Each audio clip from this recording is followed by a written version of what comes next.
Whew. Yeah, a little late, better than never. Yeah, better than never, but we'll see how this goes. Everyone's watching the World Series anyway. Who cares? Who cares about this crappy little YouTube show? Let's just stream the World Series. Behind us. I don't want them to shut down my channel. I just got this started. And you put a sticky note over it. Yeah. So there's no copyright. Yeah. The faces of all the baseball players are blocked. Well, if you're tuning in, we have the World Series up here, so we're going to be watching it. So we won't even be paying attention to the show. We're just going to be staring at the screen. That's right. Oh, yeah, hi, guys. You can tune in for an hour, and we'll just... Yeah, it's a good game. Ah! Oh, and another...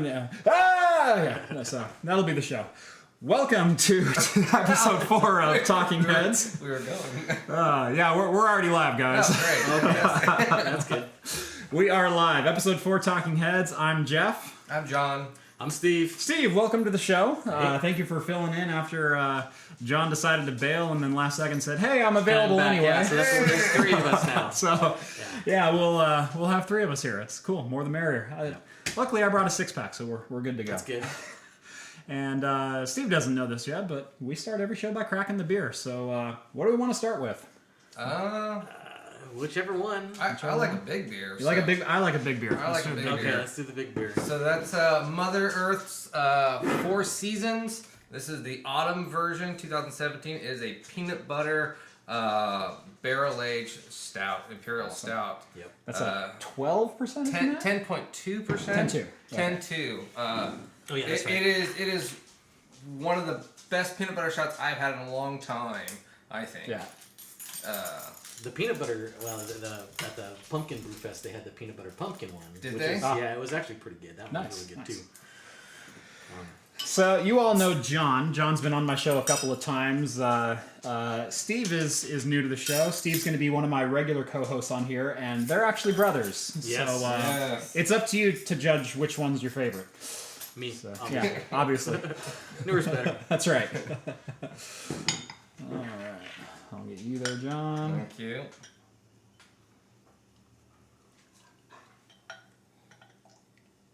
About like that. It's like a peanut butter beer sandwich. Yes. I'm looking forward to this. Oh, that's still very good. Oh, of course, Jeff gets the most. Yeah. Well, he took a drink. Yeah. It's my show, damn it. It's my show, and it's your fault we're late. Yeah, well, whatever. That is good. Oh, that is good. Let's roll the intro now. Ooh, oh, nice. But it only came in a 12-ounce bottle. Craft computing. Yeah, you can make that up to me later. Yeah, whatever. Yep. Logo looks like a penis. All right, so we like to start every show with just a little bit of beer news if there's anything up there. And this week there was some beer news, and it's actually local, which is kind of cool, or kind of not cool if you read the story. The Oregon Brewers Fest, which I'll link to my show down in the channel or down in the description below. John and I hit that up, and we had a video from that this year. I've been into that a number of years, and I know you guys have as well. Oh, I've been several years. Yeah. I didn't get to go last year. That was the only year I haven't gone in like maybe 12 years. Yeah, and you usually get a hotel room, and you stay the whole week. Oh yeah, so, usually. Yeah, usually there a couple days. Yeah, usually John and I, it's like an afternoon trip there, right. and we're in and out. You know, we hit the specialty tent, and that's about it.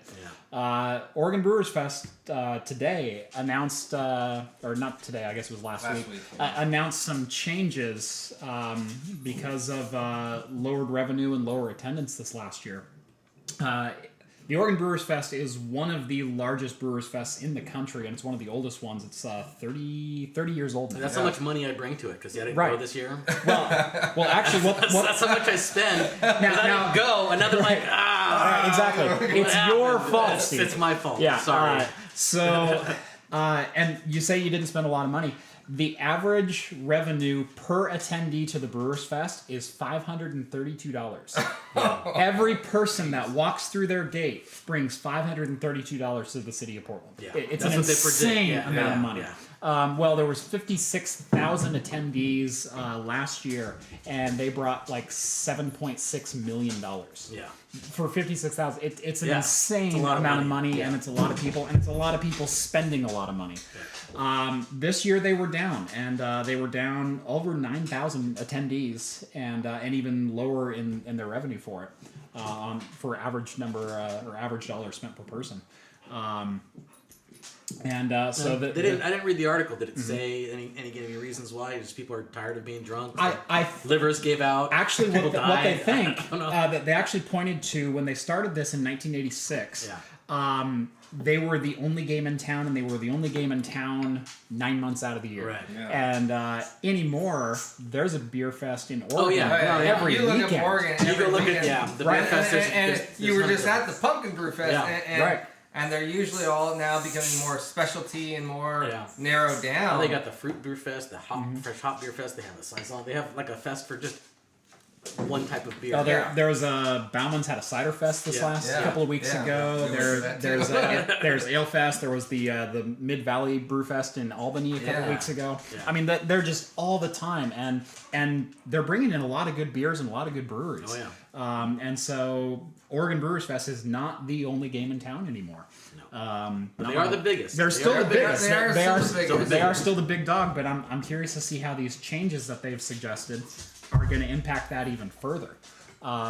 Because they're lowering the number of beers next year down from 120 beers down to 80, and they're eliminating the specialty tent. Yeah. See, and the specialty tent was the best part. And that's the best that's part. the best That's part. absolutely the reason I best went. part because those are the rare beers that you never get to see open. Yeah, but I think that's where the numbers are going. I think they're going to have the standard 4 trailers, and they're just going to cut the specialty tent, and that's going to be that. Right. That's going to be that number. Right. Yeah. Their problem was they were doing 4-ounce pours for $1. And which is a pretty good value. And that's a very good value. And there's no admission to get in there either. You walk in the door, you buy $20 in tokens and a glass, and you're off and running. Yep. And the specialty tent was either $2 or $3 for that same 4-ounce pour. The problem with that is a lot of this beer that they were bringing into the specialty tent was, I think the number they suggested was $220 for a 6th barrel. Oh yeah. Which, kinda expensive, which yeah. if you break it down, is like $3 an ounce. Yeah. So all the specialty beers that they were carrying at a Not my loss. fault. And by the way, guys, this is Ruby. She's Ruby is love. she is full of energy. She's about 2 years old and just the sweetest dog ever. Yeah. And John's girlfriend. Apparently. Yeah. Oh, if you make eye contact with her, you are her new her new best friend. But anyway, yeah. They did a couple years back. I think 4 or 5 years. They got rid of the specialty tent. They did do this. They did For get like rid of 1 the year tent for or so. 1 year. And it was But it was still they had invited was it the Dutch brewery or something? Yeah. They invited a foreign brewery. It was a and they foreign brewery that donated came in they brought a bunch of beers with that. And so that That area kind was then of- dedicated to I forget which Yeah. brewery it was, but it was They did the Germans a couple years ago, didn't they? It was I never really Dutch. did Dutch. Yeah, Okay, Dutch okay, one. And that's what it it's was. Probably you know. Yeah. But yeah, it's. I mean, used to own a tap room and buying the kegs. Yeah, it is expensive. It is annoying seeing your money go down the drain too. The other bad thing about the Oregon Brew Festival is that, like Steve and I, sometimes if we don't spend all of our tokens, they actually let you reuse the previous year's you token. can go back so and you use don't it. have to spend as much money the following year. A lot of years I'll plop down $50, and I only ended up using $35 because I couldn't go the next day. So I got $15 of tokens. Just take it with you next year. I save it with me next year. You do have to buy a glass every year, but the glass is only $7. Yeah, they're pretty cheap. Yeah, So, exactly. In fact, my shelf is just full of those plastic. Yeah. I've got like 4 of them up there. Yeah. So many of them. The other bad part too is they're saying they're shrinking down the glass size and they're shortening the pour from 4 ounces to 3 ounces. I don't mind them shrinking down the glass size. It makes me feel like just a big man. Well, yeah, but they're shortening little but they're making the pour even smaller. So they're they're getting rid of the 4-ounce pour. yeah, they're making it a 3-ounce pour now. Oh. So they went from a 12 ounce to a 10 or the 10 ounce. 17 to 14 17 glass. to 14. And so it's still $1 per taster, but they're going from a 4 ounce to a 3 ounce. And usually it was 4 tokens for a fill. Now it's going to be 4 tokens for the 12-ounce fill instead of the 17-ounce Yeah. fill. So you get less for a You fill. still get the left for a fill. Yeah. Well, they're hoping that they're not going to run through as many kegs too. Right. Is the thing. Most of the times, the brew festivals, if you All right, come here. those kegs are donated, I'm here. and then Get down. if you go through it, then the festival will then pay you for the extra Right. that they go through. So I'm betting that they're hoping that they're not going to go through as many kegs. Well, you'd be surprised the capacity people have for drinking beer. Yes. Oh, yeah. You know, Especially when you go for 5. Oh, that was the other thing. They're going from 5 days to 4 days. Yeah, They're not they're open getting Wednesday away anymore. Oh, with they're getting rid of the Wednesday. Wednesday. Yeah. They're getting rid of the Yeah. Wednesday, which is actually personally my favorite. That's day. my favorite day to go. I know. It was. Well, I remember when they were just Thursdays, Thursday, yeah. Friday, Saturday, Sunday, and then they started including Wednesday, and that was. I think it was that only was 3-4 years ago they started doing Wednesdays. Yeah, it Yeah. wasn't very long ago. Yeah, and because we used to do the Brewers brunch. So you get the ticket Yeah. for the brunch, and you go in there, and usually it's one brewer that hosts it. So you go to their facility, and they feed you breakfast, and you get a couple of free beers. Then you go in the parade, and then you're like one of the first people into the event. And then they tap a ceremonial wooden keg, and then you get a free glass of that beer. Nice. So by the time the festival even opens, you're already like 3 or 4 beers deep. So that's always fun. Or if you're John, by the time I show up, you're 3 or 4 beers deep God, anyway. Yeah. This past year, I just go for everything that's just the highest hitters of all Well, the that's what we regular used to do tents. because I made that one year before I was anybody 12 minutes late, and you had 4 beers. before they had Untapped, right? Before they had Untapped, You which made I that think one, everybody's- yeah. I made an app just Yeah. for my own personal use. Yeah. With all the beers on it, just so I can sort it by however I want, sort it by ABV. And man, that's what we did. It's like, highest at the top. Let's start there, work our way down. Yeah. Yep. So we'll see how it goes next year. I'm still going to go next year. Oh yeah, I'll still go, but what I'm really hoping is because of this, the specialty dent will go away. I'm really hoping then that the regular beers that breweries that they bring in Will be better. will be better because this past year they did a lot of standard stuff that I've already had or they just have out at regular bars or you can buy in bottle or can. Right. Nothing really that special. Yeah, which they you had, want the- to press the Yeah. bell for. Well, the year before they had that pizza beer. Oh, you had to bring that one up. Yeah, I remember you. It was Nobody liked it but me. It was a I thought pepperoni pizza beer. It Do was, you well, remember who made that? it was oh gosh, it was some brewery up on 82nd in Portland. I forget the name. Starts with Well, a Z. that makes sense. Yeah, but it had basil and I think it had Parmesan or something Yeah. like that in there, and it was like I thought it was. I didn't think it was delicious. I thought it was that the one that unique. tasted like Worcestershire sauce or something? No, like no, No. that was a michelada that we had at home. Yeah. God, that was horrible. Yeah, that one tasted like steak sauce. Yeah. It was not good. Yeah. Yep. So we'll see how the changes go. Like I said, I'm still going to go next year. And yeah, they're going to lose the specialty tent, but I do hope the breweries backfill that with some other beers that might be a little more interesting. I'm taking your ball away. You're driving me nuts, dog. Yeah. Like what? Yeah. Yeah. You're driving me nuts. What? You don't get a beer. All right. And we have viewers tonight, and they're mad that the Dodgers are phoning this one in. And Screw the World Series. yeah. We'll watch Game's these. over. We'll watch these guys drink because I'd rather be Game drunk over, anyway man. than watch the Yeah. Dodgers. So that's our beer news for the week, and like I said, it's local, and it's a little sad to see some change, but hopefully they'll snap out of it and they'll bring the specialty tent back the year A after. year or two, yeah, that'd be great. So last week with Rhett, we talked about a couple of different things. We talked about Ryzen Mobile CPUs, or Ryzen Mobile APUs rather, and we talked about the 1070 Ti, the worst kept secret in the industry. Yeah, everybody knows what's coming. And of course, my show goes live at 8 p.m. Pacific Standard Time. They made both of them official at midnight on Thursday morning. So we had no official numbers to go on. It was all rumor and speculation. And of course, 3 hours after the show ended, hey, everything's public knowledge now. So the 1070 Ti was announced. It's a little bit higher starting price than was rumored. It's 450. Yeah, 450. 450. It was supposed to be 429. And I think at 429 it made a little bit more sense because it really did edge out the 1070 at that point. Yeah. I don't know if you guys watch Jay's 2 Cents. He's another YouTuber. I don't know the guy. I just watch his channel from time to time. But he went through the list of GTX 10 series cards. And there's the GTX 1050, 1050 Ti, 1063 gig, 1066 gig, 1070, 1070 Ti, 1080, 1080 Ti, and the Titan XP. Yeah, they're really pimping the 10 series. There are 9 cards, Yeah. all within $50 of each other, with the exception of the Titan, and it's absolutely a clustered market. And I talk about competition between AMD and Nvidia because that's been really a high point lately. That and then AMD and Intel, Right. as of late. The 1070 Ti to me is kind of a sucker punch from Nvidia because the Vega cards were released and there was a lot of hype going into that release. A lot of AMD is officially back, and while they hit the numbers they wanted to, they're competitive with the 1080 and the 1070 respectively. Yeah.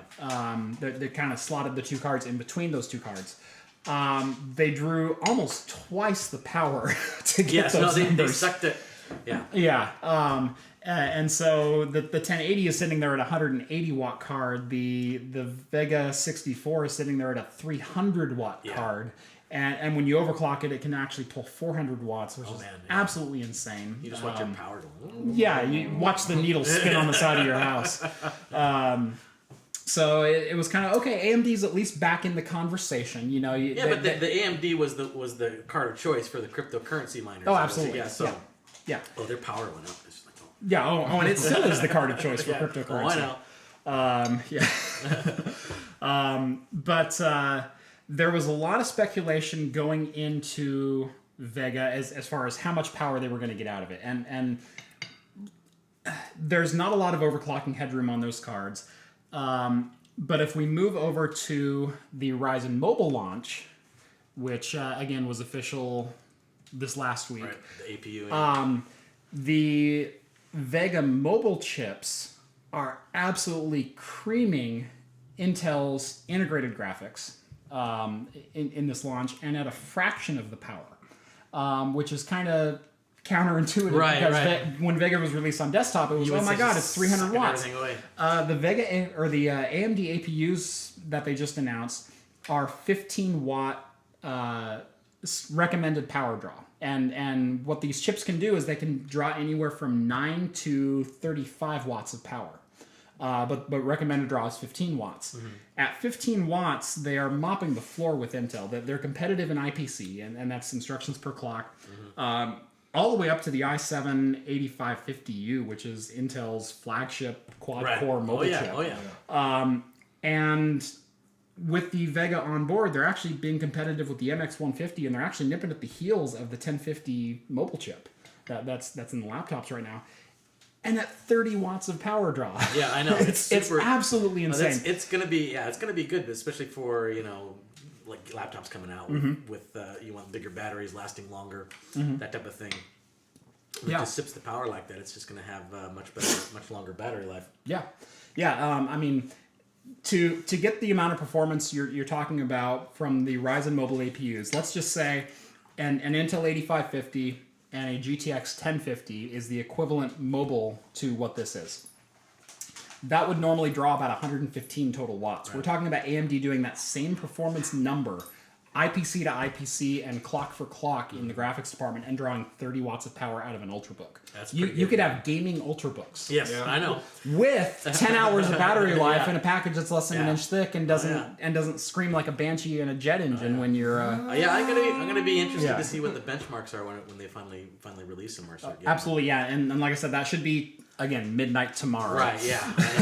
Of course, we're talking about 3 hours. I'll read about it tomorrow morning. Yeah, exactly. Yeah, wake up at 6 a.m. and all right, anantech.com. Okay. But yeah, so I'm really, really excited for what this could mean for mobile chips. And as you all know, professionally, I like Apple. I'm sorry. It's just, I got my gaming machine back here. Don't worry about that. But as far as a workflow kind of thing, I'm an Apple guy through and through. I like Apple laptops. But I'm really excited to see if Apple starts integrating these APUs into their laptops to get more performance out of them. Wouldn't surprise me. which wouldn't surprise me at all. Yeah. Although it also wouldn't surprise me that Intel is throwing a bunch of money Apple's way and saying, please keep using our please keep chips. using us. Yeah. Exactly. But AMD and Apple have been pretty good partners for the last 3 or 4 years. That they've been the GPU of choice in Apple's lineup for quite some time now. Question: will Vega cards improve with time? Absolutely, as they start to refine the architecture. If you buy a Vega 56 now, I think you're buying a Vega 56 now or a 64. But the potential out of this technology is incredible. And especially because, and the point I didn't get to was, people are having really good success undervolting Vega and delivering less power to it. And still getting the performance. And still getting very, very good performance. Like, if you undervolt Vega by about 10% and you drop your clock speed about 10%, you're getting 98% of the performance of that 300-watt draw. Right. And they're getting the Vega 56 down competitive with the 1070, both in power and performance. Right. So that it's like 180 to 150 watt or something like that. So I think Vega itself was an overhyped launch, and they delivered are essentially factory overclocked cards. Yeah, I do remember that they even hyped it at E3. I think They hyped it at E3, They came out with a case that looked like they were the Blues Brothers or something. Oh, absolutely, yeah. They did a whole deal. Yeah. And what was really funny is they were hyping it all the way through like April of this year. Yeah. Wait for Vega. Vega's just we're gonna cement our position back at the forefront of graphics technology, and then Nvidia goes, we got the 1050 Ti or 1080 Ti and the Titan XP in the wings. Oh, they just had it there. And AMD went. Yeah. So again, I think it's going to be a good technology, and I think it's a fantastic leap forward for AMD, and the future is certainly bright there. I don't think Vega was a flop by any means. It just didn't quite meet the expectations. Well, they I mean, they're laid still. out. Because like they are the big cryptocurrency, but when it was first released, it was a very, very good price point. Yes. Great budget card. Yeah. And as of today, you can actually buy it at that price point, which is kind of nice. 3 months later. Yeah. Yeah, just this last week, you can start getting Vega cards for $3.99 and $4.99, like they should have been in the first place. Yes. And instead of overinflated because of cryptocurrency. Yeah, they're getting back down. Yep. So. Which is good. Yeah, which is good for gamers, good for crypto people, good for everyone. So. Yeah, that's that. Let's see. Let's move on to VR news, because there was a couple nuggets that dropped in VR this week that are kind of interesting. Oh, that's right. This having problems with Firefox today, so we won't show you the page, but we'll just talk about it. AMD, gosh, here we go. Bring that up. There you go. So IEEE, which is the electronic certification board for the U.S., announced a certification spec for 60 gigahertz Wi-Fi based technology that can deliver up to 100 gigabit per second. If you know anything about Wi-Fi technology, you know that the higher your frequency, the less penetration through obstacles you're going to get. Standard Wi-Fi runs at 2.4 gigahertz and 5 gigahertz. That's the spectrum we're currently at. 5 gigahertz really can't even penetrate good walls with good insulation, let alone it works okay for like a home environment. Yeah, home environment's fine. Yeah, you go in your garage, it's not going to be there. Exactly. I use 5 at home, and it works okay. Yeah, I have 5 here, and my access point, there's no walls between me and my access point, but my access point is sitting at the top of my stairwell, which goes down around the corner and around another corner to here. And downstairs, I'm getting 55 megabit. On what should be I just make sure that I AC have point. good access to all the bathrooms I have in my house. Yes. I need to have good Wi-Fi in the bathroom. Either good Wi-Fi or a really good data plan, Yeah. which are also hard to come by these days. Oh, yeah. But anyway, so 60 gigahertz Wi-Fi, or 802.11.AY. Also known as the Fonzie version. Yeah. Hey! Can't believe you went there. Well, actually, I can. But it's not going to be aimed at consumer devices as far as cell phones and TVs and things like that. What this actually is they're aiming it at a mobile video solution or a wireless video solution. Because 100 gigabit per second gets you near the spec of HDMI 2.0 and DisplayPort 1.4. Yeah, very close. Those are both slightly higher specs. The implications of this is having short-range, high-bandwidth video display for a VR headset. And 60 gigahertz radios, if you remember back, is the same thing that the TP-Cast uses, which is the Chinese wireless adapter for the HTC Vive. It can't penetrate even a sheet of paper. Yeah. But if you have line of sight, you can get a 100 really gigabit good, video yeah. signal Yeah, down as to your long as headset. you have it. It'd be nice to have VR without the wires. And stuff Absolutely, like that. and that's something I'm really looking forward to. Yeah. I ran a VR studio for quite some time, and the constant complaint was I'm tripping over the cables, or even when we hung them from the ceiling, I'm reaching my arm up and I'm hitting the cable off the ceiling. Or getting wrapped around your neck or something like that. So this could give way to a truly mobile, wireless, low latency, high bandwidth video display for VR. And so you can have a receiver in the middle of an open gym, and you can walk around the whole gym, and you don't have to worry about cables or anything like that. Just smashing your face. Right. Yeah. Right. Yeah. I guess Intel's been kind of pioneering this technology stateside. Like I said, TP-Cast kind of developed it over in China. And the reason you can't buy a TP-Cast in the US today is because of FCC regulations. The 60 gigahertz radio that the TP-Cast has does not meet regulations to be imported. FCC! Damn you, Ajit! Yeah.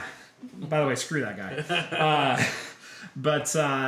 Anyway, now that the IEEE is officially making that a standard, like I said, I know Intel is kind of spearheading it on this side of the pond.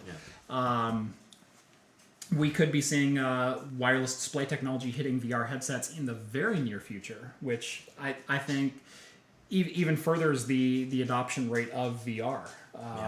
Because right now, either you have to have a $1,000 computer to run it, or you play PlayStation VR, which is right, and it still relies on a cable going to the system. It still does, or you use the Gear VR, which is the totally wireless, and don't get one of those, please. Yeah. And don't judge VR if you've tried one of those. Go out and try an actual VR headset, either an Oculus or an HTC Vive. Yeah.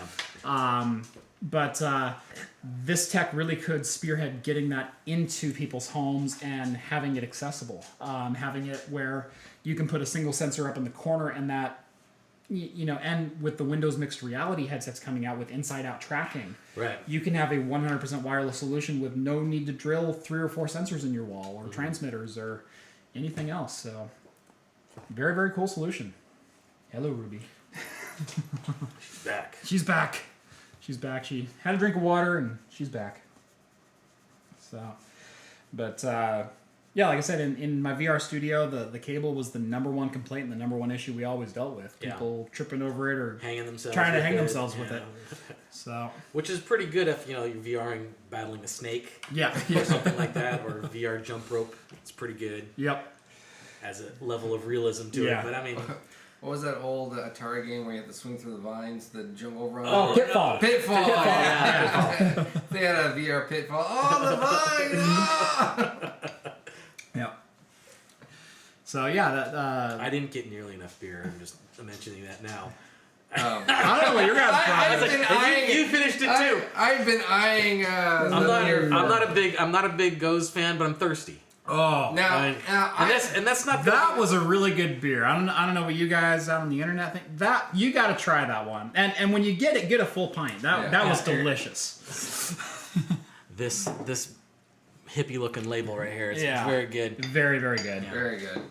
No, you might like this. Well, do you like gin and tonics? There you go. Yeah, I like gin and tonics. So this is a gin and tonic Gose. Oh, is that what the G&T stands for? Yeah. So now there's no actual gin in this beer. This is Anderson Valley's G&T Gose. Yeah. It has a lot of botanicals in it to give it a lime, effervescent, aromatic tendencies. The Gose part gets the salty. Nice. I got a new glassware for you. Yeah. We're not heathens over here. Okay, I was just gonna say, I don't want to spit rinse out my cup. Yeah. And if you are lucky, they actually do make a gin barrel aged version of this. Yes, and that one's also pretty solid. That one is very solid. If you watched our Beer Fest video, we tried this one as well as another G&T Gose that was at Brew Fest.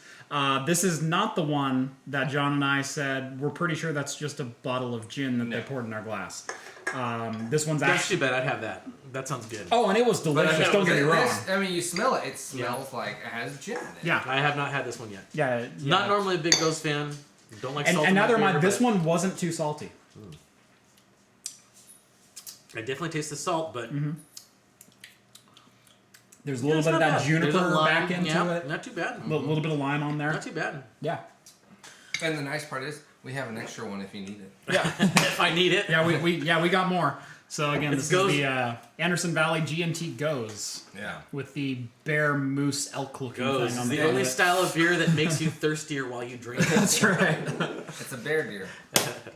Well, Beer. that and Bud Light, because if I drink it, I yeah. need water or something to wash that down. So. LA is not doing so well. That's over. Oh, final. Was it over? Oh, Just yeah. went final. Wow. Houston won. 5-1, Houston. It goes way against my prediction that the Dodgers were going to win it in 5. Well, That was my guess, was it. because God, the Dodgers had some of the hottest pitching in baseball, and then all of a sudden they met Houston, and they're giving up 12 runs a game. what was it? Someone else won the World Series not too long ago. Was it? The Cubs. Not the Cubs. That had a natural big disaster on it. Houston, not Houston. Well, not Houston- Big, no, yeah. they just had it. But, Houston but just they did. New Orleans, Yeah. or didn't New Orleans? Or, Yeah, New Orleans after Katrina won the Super Bowl. Yeah. Yeah, So yeah, then, yeah. So then it seems to be that if you have Oh, a if you natural have a natural disaster and you have a in big your- Major in League your Sporting city, team, yeah. you're gonna win whatever Yeah. that event is. Well- they give the Illuminati who put sympathy on you, and they're like, okay, we'll let them win. Yeah. All right, well, we had those wildfires this summer that wiped out Multnomah Falls, so maybe the Blazers will win the title this Yeah, year. maybe. Well, I don't know. Well, no, it's probably gonna be like the I Timbers. think we got overshadowed by. Well, the by Timbers did it a California. couple years ago. The Timbers did last. Yeah, they won Yeah. last year. Yeah, so. Who cares about soccer? Yeah. No, it was the Thorns. That was the women's team that won last year. I think it was the Timbers won 3 years ago or something. Oh, It's been a while. Yeah, it's been. I don't It was follow their first year in MLS. Okay. So suddenly I'm the soccer guy here. What the heck? So anyway, the other interesting bit of VR news to come out was that HTC is, at least in China, and this has been confirmed, has announced a HTC Vive M, which is their standalone VR headset. The mobile version. Yeah, it's a mobile version. Now, this does not use a cell phone. This is a standalone, essentially Android-based phone, I'm assuming, or Android-based computer. All the guts are built into it. Yeah. All the guts are built in, kind of like there's a Samsung one that I believe Samsung's coming out with one, Samsung Odyssey or something like that, that's based on the Rift. That's supposed to be a standalone version like this. But yeah, HTC officially announced this in China. There's not a lot of details yet on it. We do know it's going to be based on a Snapdragon 835 mobile APU, which should give it a decent amount of power. And we'll kind of see how this all goes. You know, it's just a very powerful cell phone. it's a very, very powerful cell phone. That you put on your head. Yeah, that you put on put your it- head. Yeah. I'm gonna pay. Well, I'm actually. If you really love your cell phone and you want it to be with you all the time, just put this on there. You know, really, I'm two things. I'm waiting for the VR headset to look like the Geordie LaForge. Yes. Oh yeah, Razer. yeah. I mean, yeah. that's Yeah. really where I really wish they were all going. Start slimming them down. Get them really on there. Actually, the serious note, though, is the price point of this versus kind of what we discussed the last episode when I was Right. on of the Microsoft ones that are Right, coming of out. the mixed reality Mixed headset. The augmented reality ones. Yeah, they are. and where Oculus Rift is now down to what $3.99. $3.99. $3.99. And actually, it's on sale right now. You get a $50 gift card with it. So technically, It's even cheaper than the other ones. Yeah. So this, It's a $50 gift certificate to Marie Calendar, so it's not that great.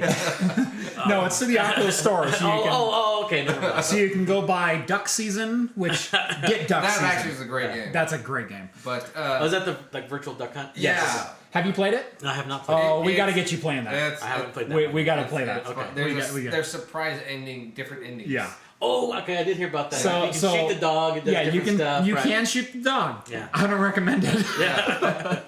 Oh yeah.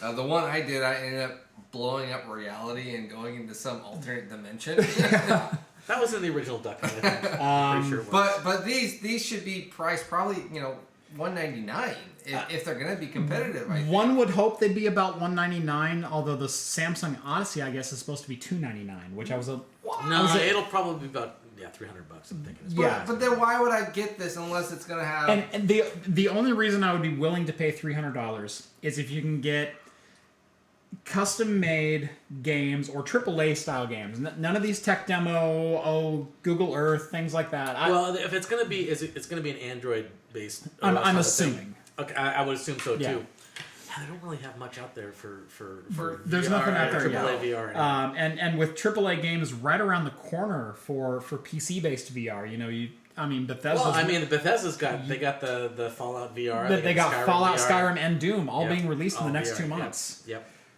I cannot wait. Doom would be fun. Yeah, my channel may suffer when those come out because my nights right now are devoted to video editing, and that's going to change. But anyway, the only way I can see paying $3.99 for this is if I'm getting, if not AAA, somewhere from a major developer, someone coming out with an And actually experience putting something that I'm into for more than 20 minutes at a time. Right, Where I can actually sit down and actually play something. And it's got to have motion controls. It's got to have true motion controls. Yeah, is it just I going don't to think be? they yet, but they don't have any motion controls. They didn't mention anything for this. I don't think that they have any. For the Microsoft headsets, for the mixed reality Right, headsets, they do. which I hate that name because mixed reality was supposed to be mixed reality filming, which is you're filming someone in a VR space and projecting the world around them. And then Microsoft said, no, we're going to use that name for something else, as they often do. Sorry, tangent.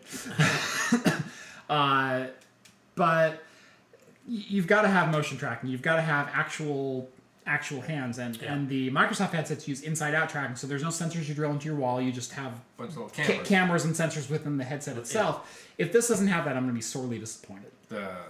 The cameras or the sensors? The sensors. The sensors. With one-to-one motion controls, because that takes VR from I'm on a roller coaster to wow, I'm actually in this space and I can get up and walk around. Honestly, I think they're probably going to end up coming with a controller. I would hope so. I don't think it's going to be a 1-to-1. I think it's going to be like like a Steam controller or something like that. Oh, yeah. To where Xbox or controller almost or even whatever. maybe like a modification of a Wii controller to where it's more of it's a little. It's got buttons, but you hold it more like a joystick, but you can shake it, kind of like the PlayStation one, where you can really turn it, but really all your movements are on these two joysticks and buttons. Yeah. I don't know how much the price point's gonna be, but again, we're all speculating right now. Right. I would guess somewhere between 200 and 400 is where this is going to land.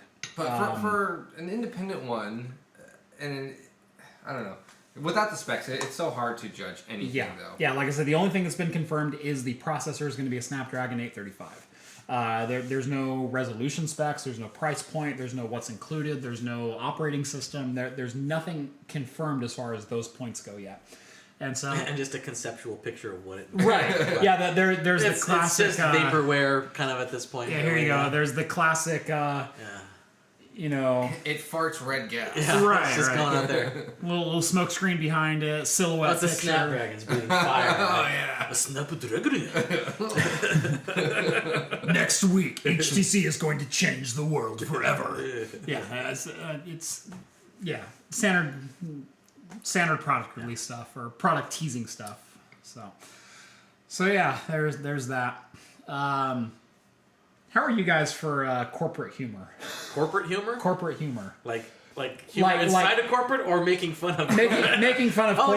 making fun of corporate gaffes. Okay. Oh, yeah. So I don't know if you watched this video. I got it queued up here. So I watched a little bit of it. Okay. Well, I actually timestamped it. So let's watch it live since I don't think Steve is watching. I don't think I've seen this. Now a little background to this.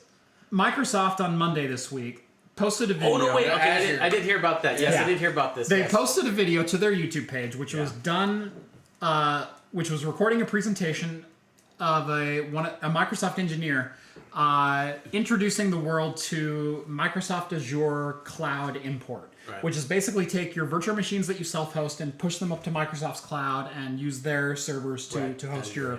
But you can do it with existing Hyper-V machines or existing Azure machines or migrate your AWS clients or any number of things. Now, Microsoft, as you know, has a new browser that they're really trying to push on everyone. They've got their Edge browser. So you mean Explorer? Explorer 12. Yeah. Because Explorer 11 sucked. And 10. And 9. And 8. All the way down to 1. Yeah. Well, no. 3.5 was good. Whenever AOL and Explorer were like there, that's when I was like, oh, Explorer's awesome. I will say when 3.5 and Netscape were fighting, I was on the 3.5 bandwagon. But anyway, let's just cut to this video here. All right. So here's Azure Migration. As I said today, Australia. With vSphere 5.5 and 6.0 right now, it will work with 6.5 as we move into GA. And also Hyper-V. And in this demonstration, you probably saw me do a little bit of this on Monday, but I want to go a little bit deeper into these areas as well. So in this case, basically, you've discovered a bunch of virtual machines, and we can go look at all those virtual machines and what they are. Maybe. So now it's not loading inside of Edge, and this is supposed to be a web-based, easy... When demos break. Hates it when demos break. And now he's speaking off camera to another Microsoft engineer. So, why are we talking here? I'm going to just download Chrome. Oh, we don't have Now you notice, when he searches for Chrome, Microsoft Edge shows up in the search results. And we're going to... I just like that Rick and Morty episode where they goes, "What's your purpose?" is to bring butter, right? That's Microsoft's what is your browser's purpose? To download Chrome. Oh my god! So Microsoft not only had an engineer instruct one of their other engineers, no, you can't do that inside of Edge. You have to download Chrome to use this particular feecher. They then downloaded it live in front of an entire audience of people and then posted that to their YouTube page. Oh yeah. So, yeah, I did hear about that. I didn't actually witness it. Yeah, I didn't watch it. Yeah, your little moment of zen there. For Microsoft going, maybe this does suck. Maybe there's something to all the backlash we get for Edge. At least you use Bing search to find it. I wouldn't. Edge. It sounds like old 80s wrestler name or something like that. Oh, I thought it was the YouTube guitar player, The Edge. The Edge. Wasn't he married to Bing for quite a while? Yeah, no, it's kind of growing on me. Yeah, I is. like it. No, I said it's. What's the percentage on this? I think it's a 4.5. Oh, I can have like 5 or 6 from there. Yeah, absolutely. Yeah. I plan on only having the two of us here, so I got a 6-pack so we can down it. But, God, you guys are going to bleed me dry. Break into my private stash, which is nothing compared to your guys' private stashes. I don't know. I kind of drank through a lot of mine, actually. Yeah. I did. Well, I got the liquor cabinet, so I'm more that closet than anything else. Let's see what's next here. I think we'll skip that one. We talked about loot crates. I don't know if you watched my show with Rhett this last week. I did. Okay. Yeah, I did watch it. Yeah, I know you commented on the video. There was loot crates are kind of this new thing in the industry, and they're another version of a microtransaction. They've been around for a while. But mostly on Team Fortress 2 and CS:GO. Well, yes and no. The thing with those games is you're buying cosmetic upgrades. Yeah. With loot crates, what they're doing is they're introducing a system which is basically play to win or pay to win. Well, okay, this is the first time they've actually did that because every time I seen loot crates implemented, it was always cosmetic. Right. maybe you'll get this rare hat, or maybe you'll get this rare gun skin, or something like that. Yeah, now they're actually implementing. You're gonna get this gun, this weapon. Battlefront 2 is the very first one that's actually got the Well, they did back down on that a little bit. They backed down, and that's what this news piece is about. Was in the beta for Battlefront 2, they had an open beta a couple of months ago. It was kind of boring, actually. Yeah, and that's another conversation entirely. I'm really disappointed with, and I'm pointing the finger at a lot of the major players in this game. I'm pointing the finger at EA, and I'm pointing the finger at Ubisoft in particular.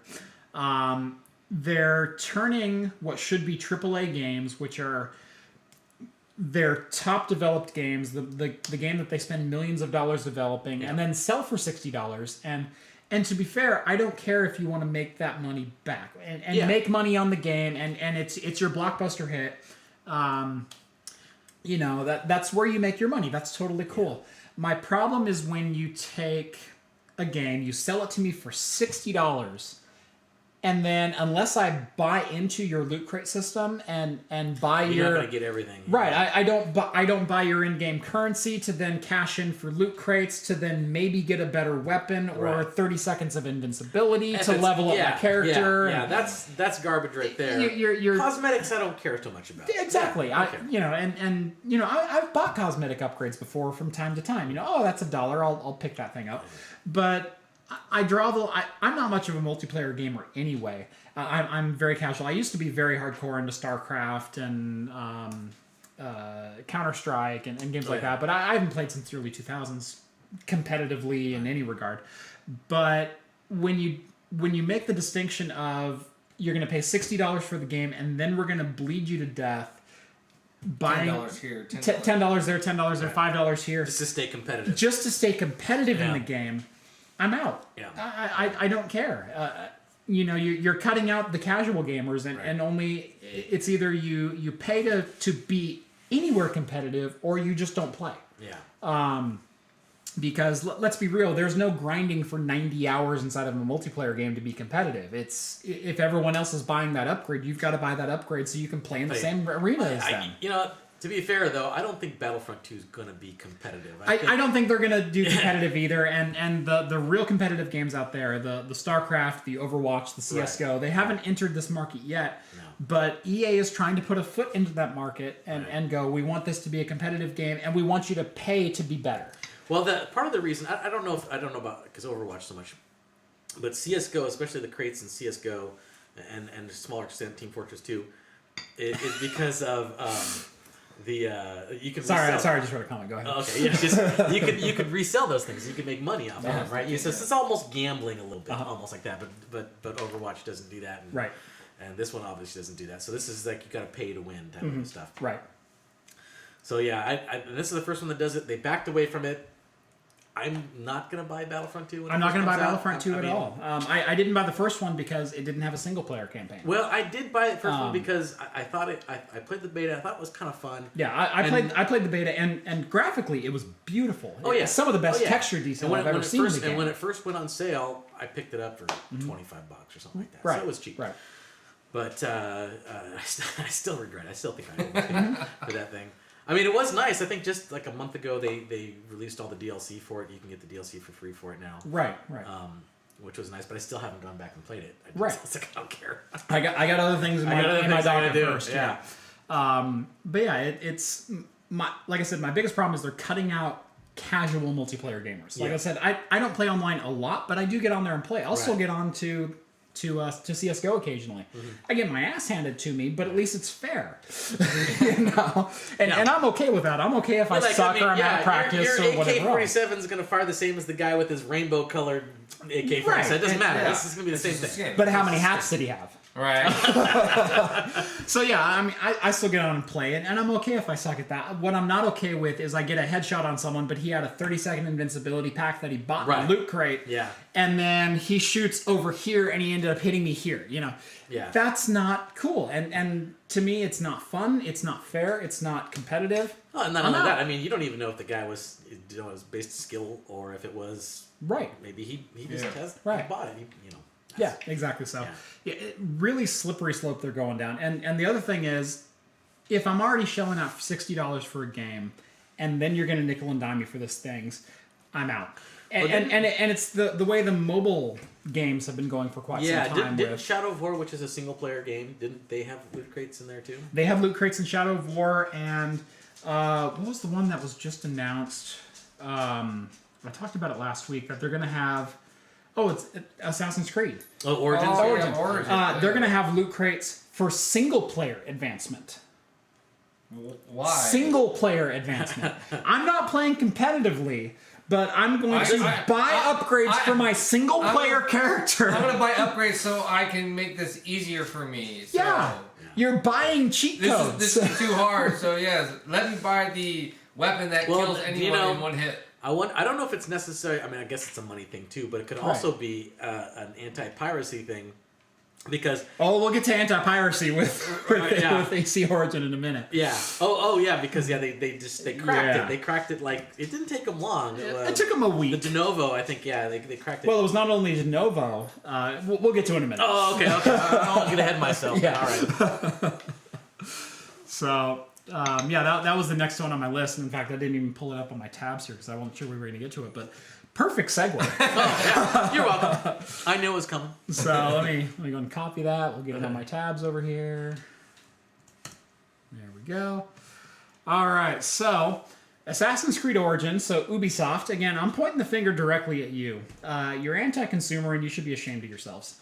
I don't care if you want to sell me a $60 game and make money on your $60 game. If your game is good, I'm gonna buy it. That's who I am. My Steam library is 470 games long. And I have... Oh, mine's way bigger. Okay. You're the first I've met. His is huge. I got like 2,000 something. Well, you bought every Humble Bundle. I pick and choose. Okay, I signed up for the monthly thing. I think that's a great... Yeah, it's a great thing. Yeah. But no, I actually heard it's a pretty decent Assassin's Creed. Yeah. That from what I understand. Yeah, gameplay is great from what I hear. Yeah. I haven't bought it yet because I'm totally against what Ubisoft is doing with it.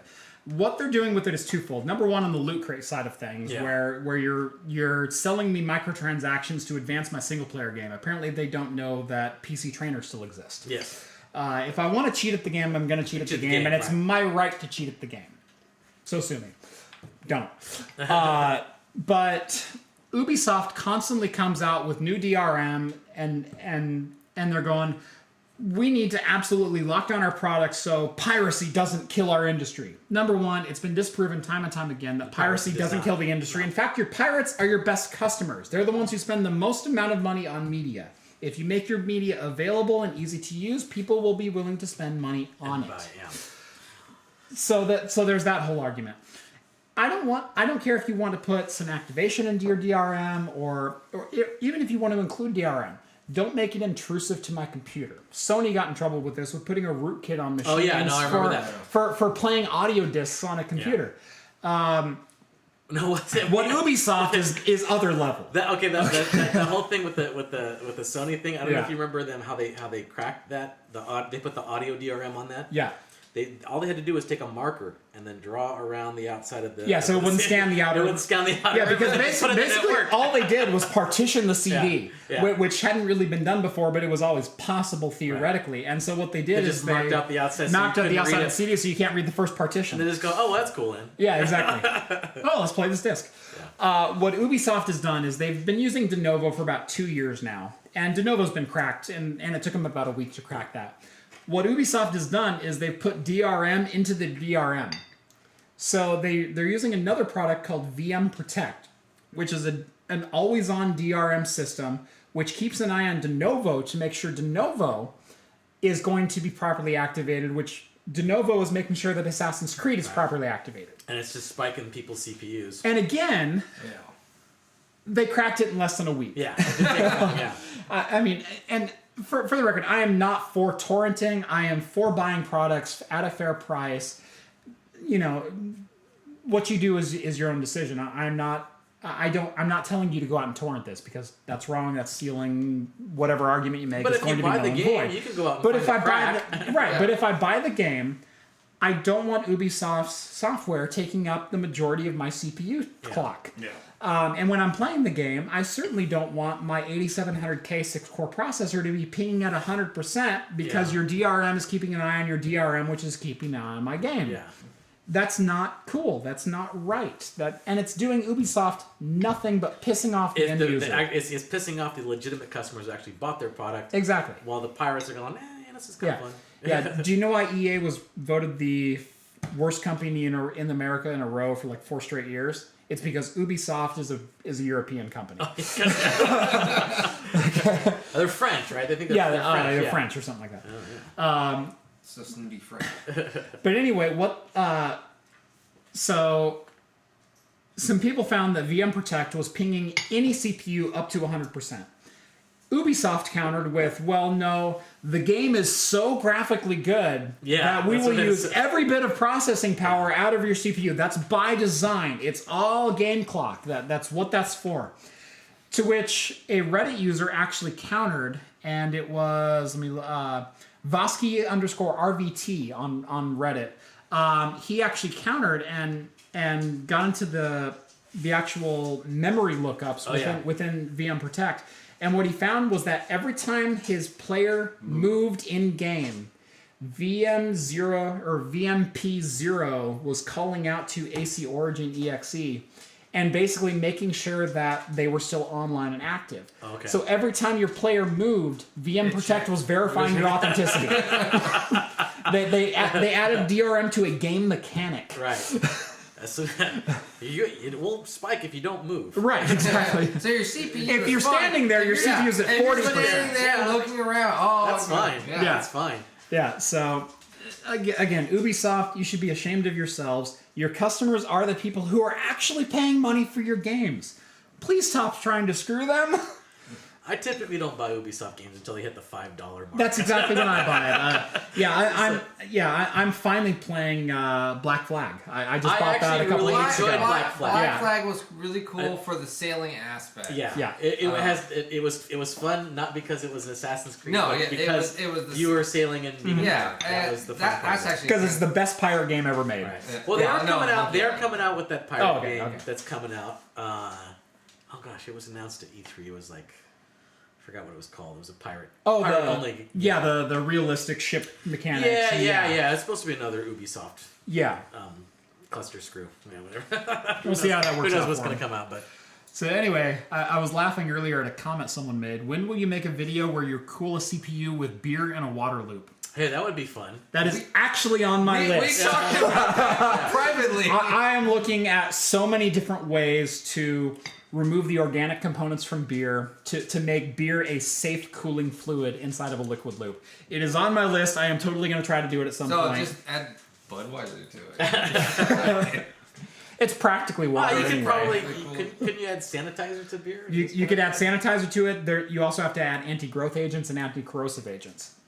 There also can be zero carbonation, which is pretty easy to remove. Yeah, you agitate it. You go. What's that new Samuel Adams beer? It's the 58%. Yeah, 58%. The single cast. Yeah, the single cast. There's no carbonation in that. There's going to be no bacteria in that. It only costs $200 a bottle, though. Right. Half a bottle should do all the cooling, and you get to drink the other half. No, my thing had a full liter in it. Oh, okay then. Well, $200. $200 in fluid. $200. That's only 2,000% more than I've paid in the past. I usually get my coolant for about a $10, $11, $12 a bottle, somewhere right in there. Maybe some distilled water to thin it out. Yeah. And get really hammered. Yeah. When your cask beer starts challenging my liquor for alcohol content, God bless you. Oh yeah. Although I've heard really mixed reviews about the Sam Adams cask stuff. The really cool thing is they do experiment with it and they push the limits of what beer is and what beer could be. But the last one that I heard was basically maple cough syrup with a really strong alcohol taste. Yeah, well the thing is they have to do special things because to get the percentage that high, there's different methodologies they can do. They can't distill it because at that point then it's not beer. Beer anymore. It's Right. 'Cause You have to yeah. ferment it up to that point. Yeah, you have can't to ferment distill it out. Well, Right. you don't have to ferment it up to that point because there's certain Yeah. ways you can do it. Right. You can ferment it to as far as it can go because the yeast will eventually die. Right. And it can't live in that type of environment. Right. I could live in that environment. Yeast can't. But Sugar and alcohol all in Yeah. one mix. Yeah. I'm swimming in that pool. they do a method where they'll kind of freeze it. They'll freeze Yeah. it, and then they'll ferment it to as far as it can go, and it'll be like, I don't know, 12 or 15%. Yeah. And then they'll freeze it at a certain temperature, and then the water on the outside Yeah.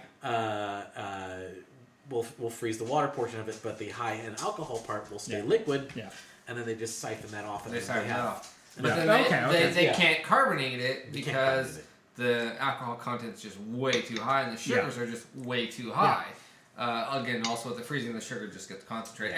Right. The water's the only thing that stays frozen. Everything just goes into the center. Mm-hmm. It's essentially more of a beer wine liqueur Right. than a actual beer. But yeah. Well, I've seen some beers that didn't go that method that got up to like 14%. Some like bourbon barrel aged barley wines and stuff like that. I've seen. Would you mind letting my dog outside?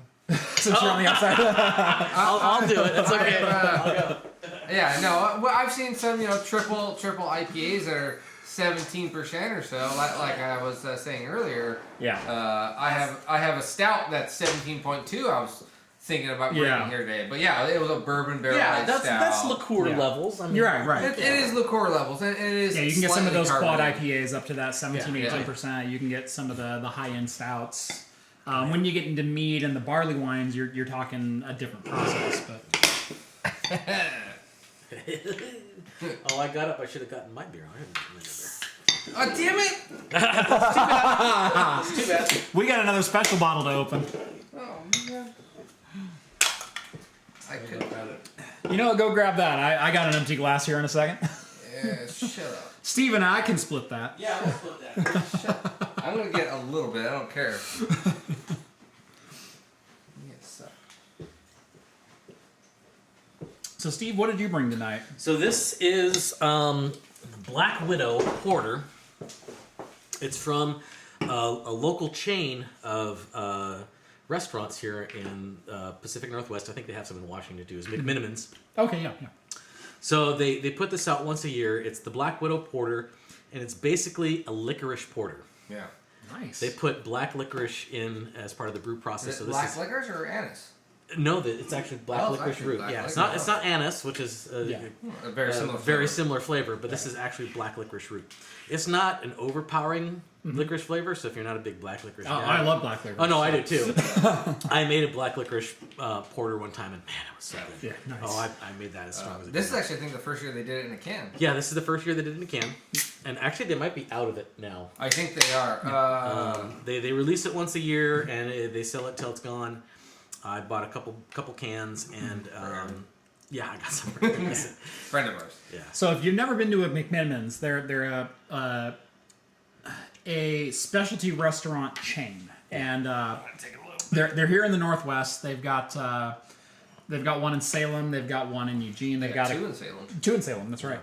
They've got 3 or 4 of them up in Portland. They've got one in Beaverton. They've got Medford. Ben Medford. Yeah, they're all over Oregon. They've got a couple in Washington. I believe they have 1 or 2 in Idaho now, if Do they really? I remember right. I might be wrong on that.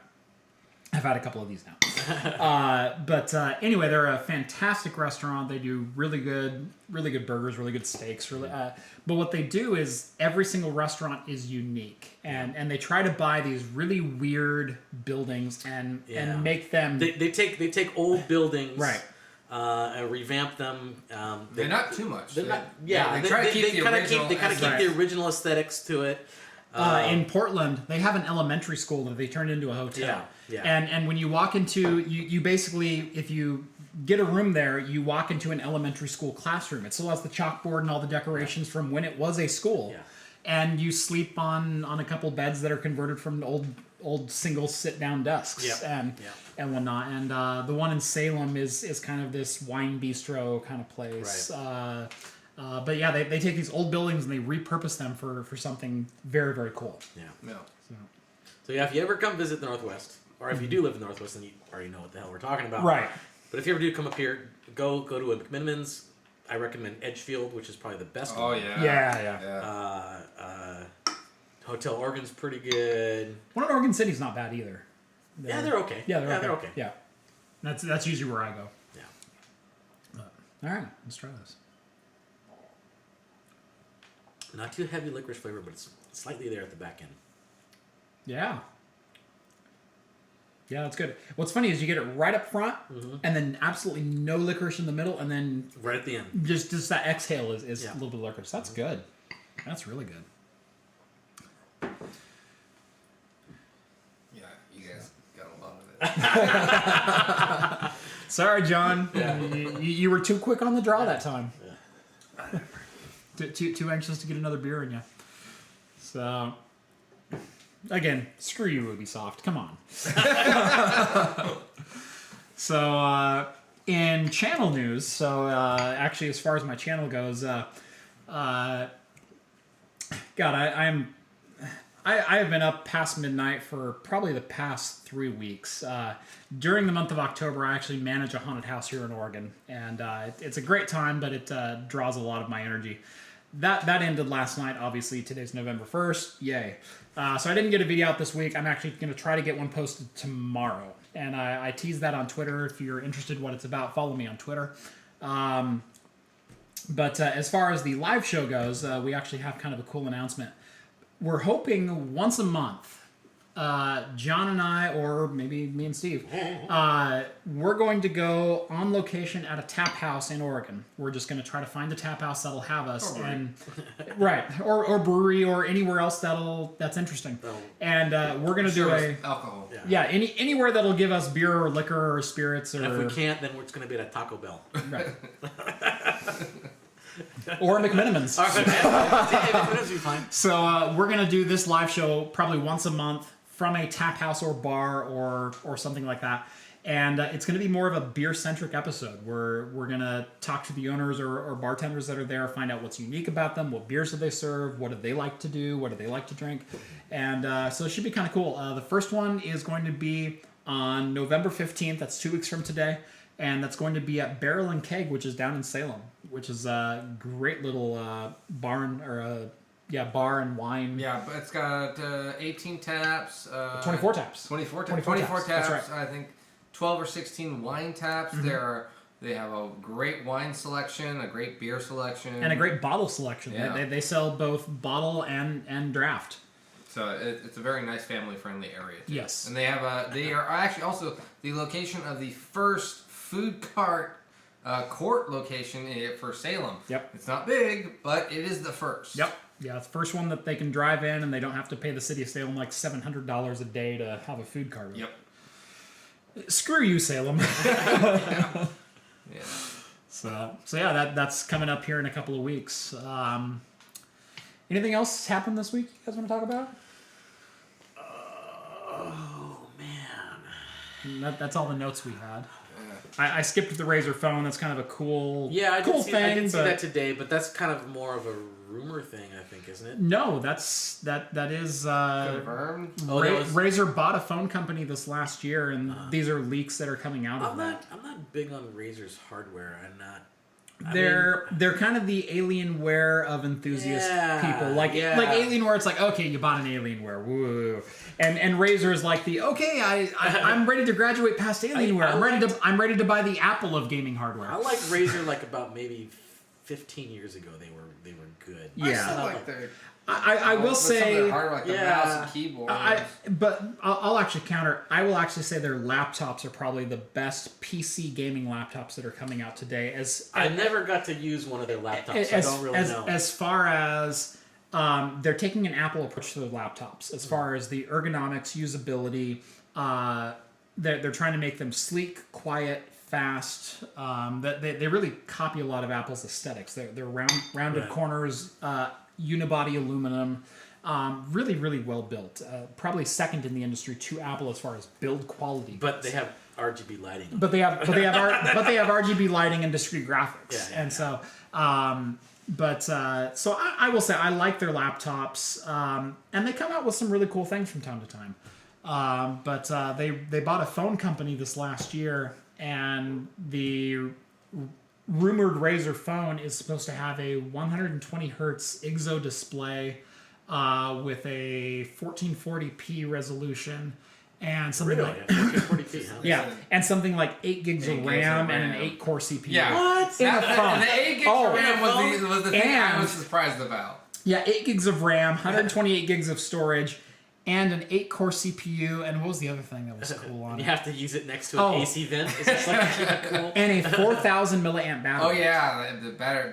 So and they're claiming it's Yeah, this okay. thick, Yeah. you know? But again, if anyone's going to do that, my bets would be on either Apple or Razer. I mean, as far as an industrial design, we're going to take these specs and put them into a device that fits in your pocket.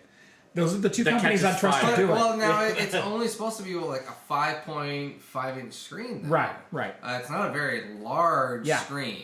Yeah, Yeah, there's, if it's going to have that much power, they can always have You know what, video outs or whatever. you know what? I'll bring it up here because I didn't know we were going to talk about it. Oh, but- and then they were supposed to say, it's got what 4 speakers on the front. yeah. Which Well, that's why the screen's only 5 inches. It's yeah, all well, exactly. Speaker real estate. It is speaker real estate. It looks like a mid 2000s Right. smartphone. It looks actually like the old Windows phone. Yeah, it's all square. It's all square. Well, but then okay.